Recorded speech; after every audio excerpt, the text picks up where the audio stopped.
पोट हे सर्व रोगांचे मूळ आहे असे म्हटले जाते. जर आपले पोट साफ आणि निरोगी असेल तर आपले मन आणि शरीर दोन्ही प्रसन्न राहते. पण आजच्या धावपळीच्या जीवनात चुकीच्या आहार पद्धतीमुळे पोटदुखी ही एक सामान्य समस्या बनली आहे.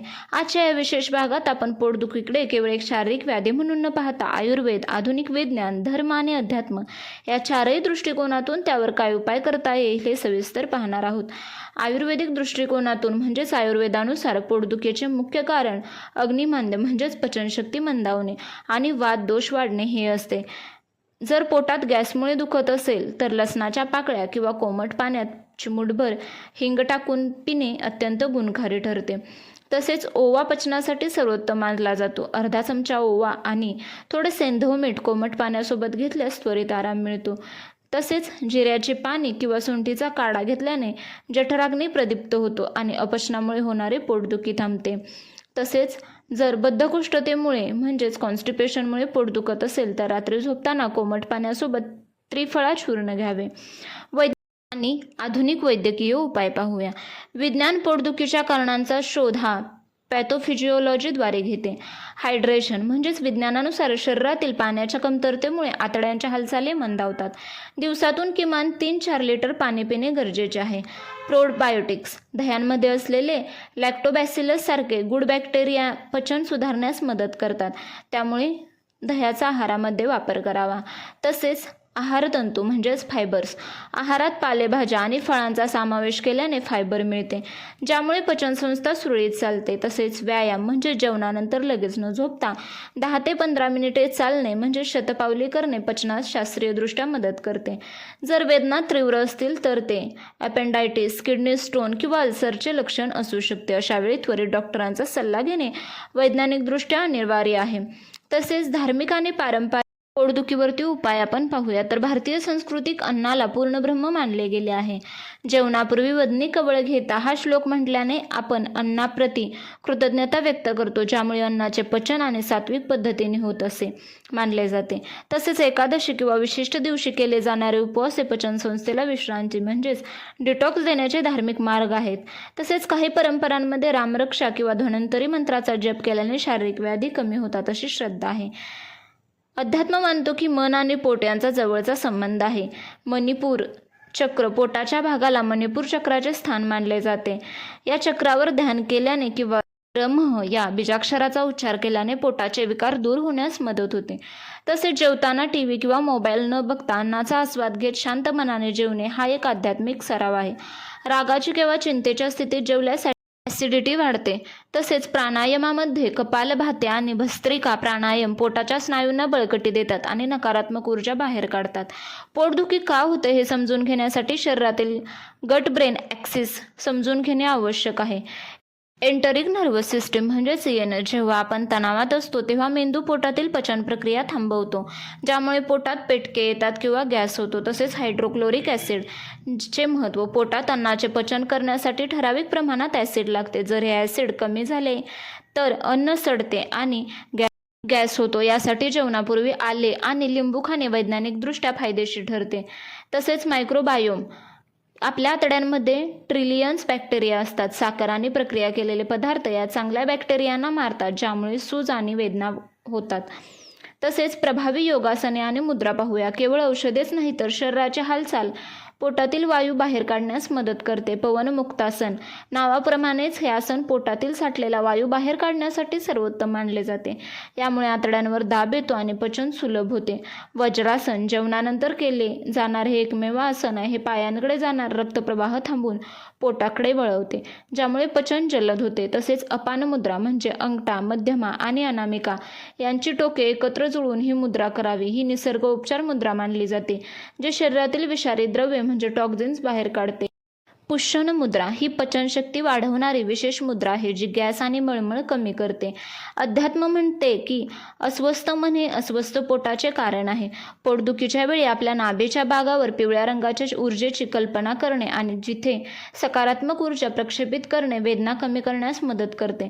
तसेच जेवताना मौन पाळल्याने आपण अन्नावर लक्ष केंद्रित करतो. यामुळे लाळ म्हणजेच सलाइवा व्यवस्थित तयार होते, जी पचनासाठी पहिली पायरी आहे. तसेच पाण्याचे अभिमंत्रण तांब्याच्या भांड्यातील पाणी घेऊन त्यावर सकारात्मक विचार किंवा ओम जप केल्याने पाण्याचे रेणू बदलतात जे पोटासाठी औषधासारखे काम करतात. आता पाहूया काही विशेष आयुर्वेदिक काढे आणि घरगुती फॉर्म्युले. तर दाढीमाष्टक चूर्ण म्हणजे डाळिंबाच्या सालीपासून बनवलेले हे चूर्ण जुलाब आणि पोटदुखीवर रामबाण उपाय आहे. तसेच लसणादी वटी म्हणजे जर पोटात गोळा येत असेल तर लसणादी वटी किंवा चित्रकादी वटी आयुर्वेदिक डॉक्टरांच्या सल्ल्याने घेतल्यास त्वरित आराम मिळतो. तसेच नाभीपुरण म्हणजेच रात्री झोपताना बेंबीमध्ये मोहरीचे तेल किंवा एरंडेल तेल लावल्याने पोटाचे स्नायू शिथिल होतात आणि वात कमी होतो. ताक. आयुर्वेदात ताकाला पृथ्वीवरील अमृत म्हटले आहे. जिरेपूड किंवा सेंधव मीठ टाकलेले ताक दुपारच्या जेवणानंतर घेतल्याने कधीही पोटदुखी होत नाही. Alkaline water. रक्तात आणि पोटातील आम्लता म्हणजेच ॲसिडिटी कमी करण्यासाठी लोक आता अल्कलाईन पाण्याचा वापर करत आहेत. तसेच ग्लुटेन फ्री डाएट. अनेकांना गव्हातील ग्लुटेनमुळे पोटदुखी होते. अशा वेळी नाचणी, ज्वारी किंवा बाजरी यांसारख्या तृणधान्याचा वापर केला तरी चालतो. तसेच रात्रीचे लवकर जेवण. सूर्यास्तापूर्वी किंवा रात्री 8च्या आत जेवणे हा जागतिक स्तरावर स्वीकारलेला सर्वात मोठा बदल आहे जो पोटदुखी मुळापासून संपवतो. पोटदुखीचे विविध प्रकार आणि वैज्ञानिक कारणे आपण पाहूया. पोटदुखी प्रत्येक वेळी सारखी नसते. विज्ञानानुसार त्याचे स्थान आणि प्रकार महत्त्वाचे आहेत. वरच्या भागात वेदना होणे म्हणजे इपिगॅस्ट्रिक पेन हे सहसा ॲसिडिटी, गॅस्ट्रायटिस किंवा पित्ताशयातील खड्यांमुळे म्हणजेच गॉल्स असू शकते. नाभीभोवती वेदना म्हणजे पेरिअंबलिकल पेन हे लहान आतड्यातील दोष किंवा अपेंडायटिसचे सुरुवातीचे लक्षण असू शकतात. तसेच खालच्या भागात वेदना म्हणजेच लोअर ॲबडॉमिनल पेन स्त्रियांमध्ये हे मासिक पाळीच्या त्रासामुळे म्हणजेच मेन्स्ट्रुअल क्रॅम्प्स किंवा कोलायटिसमुळे असू शकते. तसेच अन्ननलिका आणि जळजळ. जेव्हा पोटातील ॲसिड वर येते तेव्हा छातीत आणि पोटात आग होते. याला गॅस्ट्रोइसोफेगल रिफ्लेक्स म्हणतात. तसेच ज्योतिषशास्त्रीय आणि धार्मिक दृष्टिकोनातून भारतीय परंपरेत शरीराचा संबंध ग्रहांशी जोडला गेला आहे. रवी म्हणजेच सूर्य आणि पचन. ज्योतिषशास्त्रानुसार सूर्य हा जठराग्नीचा भागकारक आहे.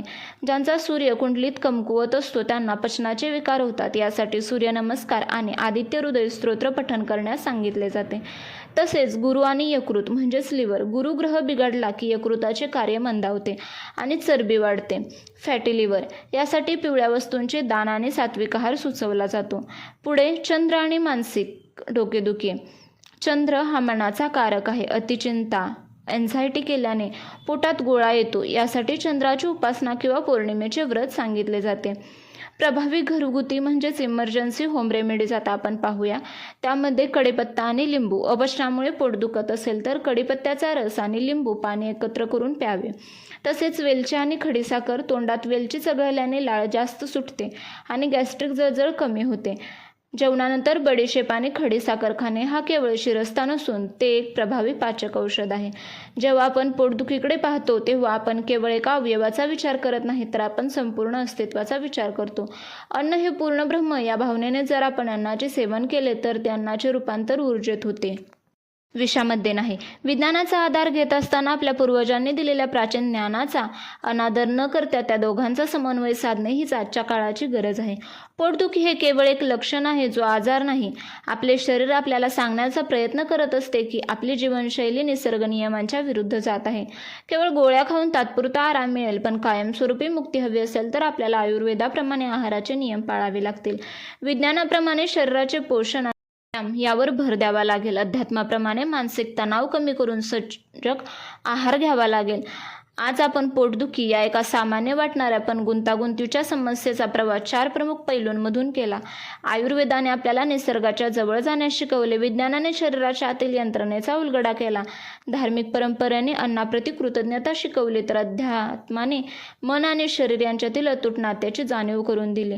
तुमचे आरोग्य हे तुमच्या सवयींचे प्रतिबिंब आहे. आजपासून एक छोटा बदल करा. कदाचित ते जेवणानंतरचे 10 मिनिटे वज्रासन असेल किंवा सकाळी उठल्यानंतर पिलेले कोमट पाणी असेल किंवा जेवताना मोबाईल बाजूला ठेवणे असेल. जे छोटे बदलच भविष्यात मोठ्या आजारांपासून तुमचे रक्षण करतील. लक्षात ठेवा, निरोगी शरीर हेच खरे ऐश्वर्य आहे आणि सुदृढ पचनसंस्था हा त्याचा पाया आहे. तर मित्रांनो, पोटदुखी हा केवळ एक आजार नाही तर ते तुमच्या शरीराने दिलेला एक संकेत आहे की काहीतरी चुकतंय. मग ते तुमचे खाणे असो किंवा विचार असोत किंवा तुमची जीवनशैली. विज्ञानाची साथ घ्या, आयुर्वेदाचा वारसा जपा आणि अध्यात्माची शांती अनुभवा. जेव्हा तुम्ही या सर्व गोष्टींचा एकत्रित विचार कराल तेव्हा तुम्हाला केवळ पोटदुखीपासूनच नाही तर सर्व रोगांपासून मुक्ती मिळेल. मी आशा करते तुम्हाला हा व्हिडिओ आवडला असेल तर कमेंटमध्ये नक्की तुमचा अभिप्राय सांगायला विसरू नका. तसेच व्हिडिओला लाईक करा, शेअर करा. चॅनलला अजूनही सबस्क्राईब केले नसेल तर जरूर सबस्क्राईब करा. व्हिडिओ पाहिल्याबद्दल धन्यवाद. पुनश्च भेटूया अशाच एका नवीन व्हिडिओमध्ये. तोपर्यंत श्री स्वामी समर्थ.